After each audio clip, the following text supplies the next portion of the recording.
Howdy folks, so a little bit different of a video than what you typically see out here by the Columbia River today, and what we're looking at are stinging nettles, and out here with Mingo, and she's going to be walking us through gathering, preparing, and I'm going to walk you through the consuming process, and she's going to tell me everything I need to know, and thought I'd film it. So alright, well, this is stinging nettle of the Urtica genus, and it's often found in moist, rich soil. So like open woodlands like we have here is very common in the Northwest. So, and moist is the key, moist soil. So it's March, early March, and so this is about the perfect time to be gathering this, because we want this early, tender growth. So what will be, first I'll talk a little bit about the identification. An obvious thing would be like the needles themselves, you know, and a lot of people are surprised that you can actually eat this because they've been stung before, and the key is either drying or cooking. It destroys the stinging ability of the plant. So I'll be using gloves. Ideally I'd have rubber gloves, but I couldn't find them, so this will do. So for identification, you can see it's kind of got a square hollow stem. The leaves are opposite, and the margins of the leaves are very serrated. It's pretty easy plant to identify, so just keep in mind opposite leaves, like the stingers and the deep serrations. You can spot it from far away once you're familiar with it. So we just harvest about like the tops of the plants, and you'll want to gather more than you'll think you'll need because it cooks down a lot like spinach. You can use it in all sorts of recipes. Kind of think of it in terms of spinach, you know, because it doesn't have too strong of a taste, so you can make lasagna with it, pesto, just add it as like a pot herb, like butter or whatever you want. Today we'll be making soup. Here we are with our bag of nettles, complimentary of AutoZone. I don't know. Basically, to prepare this, you can eat the stem, but it's a little fibrous, so you just kind of like cut these outer leaves off, and that's pretty much all you do. If you want, you can chop it up a little more. I don't know, I've got scissors, so I just do this. But yeah, the stems totally are edible, especially this early in the season, but picky eaters, you know, like don't like eating fibrous stuff. So basically I've got 1.5 inches of water in here, and I'm just going to cook these up in a little bit. Here we are again. We're boiling it for about 7 minutes. Once it reaches a boil, 5 to 7 minutes. And we are actually going to do 2 different things today.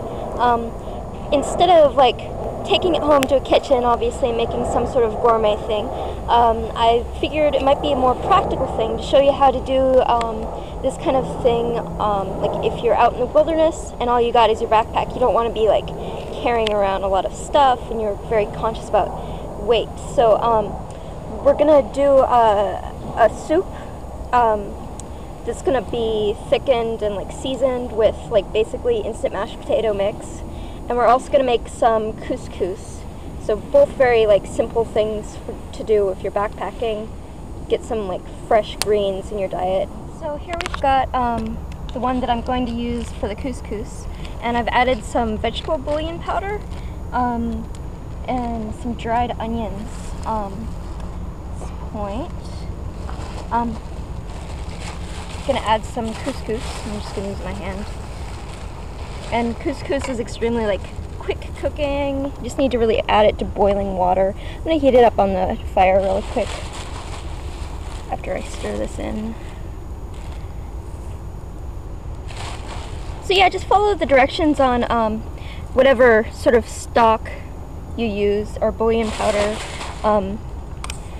Different for the ratio of like how much salt or So that looks pretty good, and maybe add a little extra.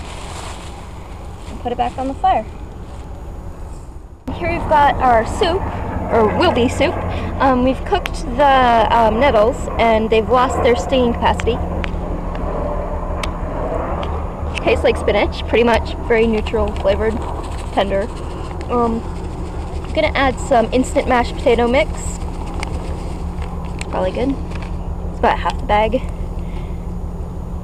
Mix it up. Maybe add some bouillon as well, according to your tastes.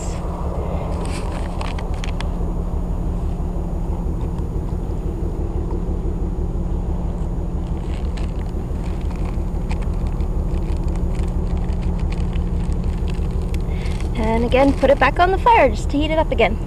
And it should be ready real soon. Here we are with our finished product.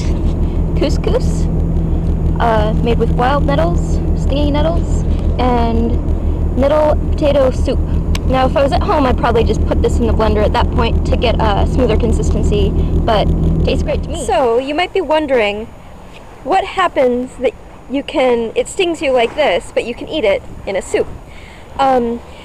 Unlike certain other plants, like poison ivy, poison oak, it doesn't actually have a toxin. What causes the stinging is each one of these tiny little hairs is like a tiny hypodermic needle, which injects underneath your skin different compounds, histamines, acetylcholine, formic acid, among others.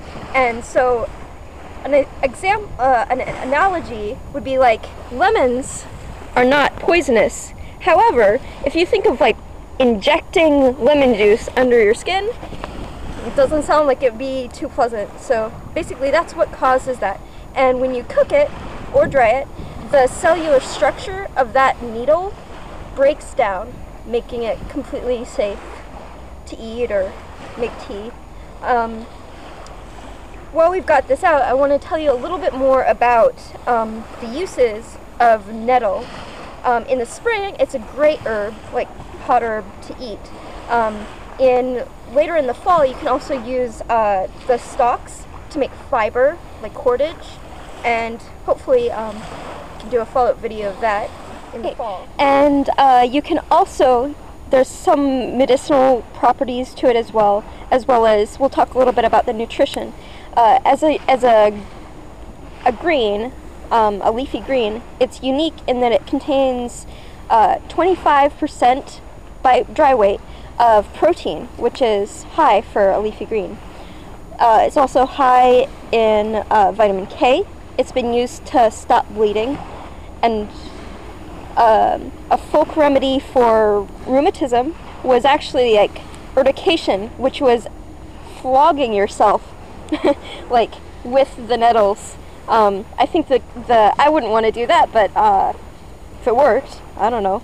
I think the idea behind that is that it draws more blood flow to that area. Another useful way to use nettle is if you have a garden. It's very high in nitrogen, so you can add it to your compost pile as a compost activator. Yet another interesting use of nettles is it's used to make a vegetarian rennet, which is the curdling agent to make cheese, boiling it and with salt. I haven't had any first-hand experience with this, but there's some information on the internet about how to do this. Well, I hope you enjoyed our little foraging adventure, and there should be more in the future.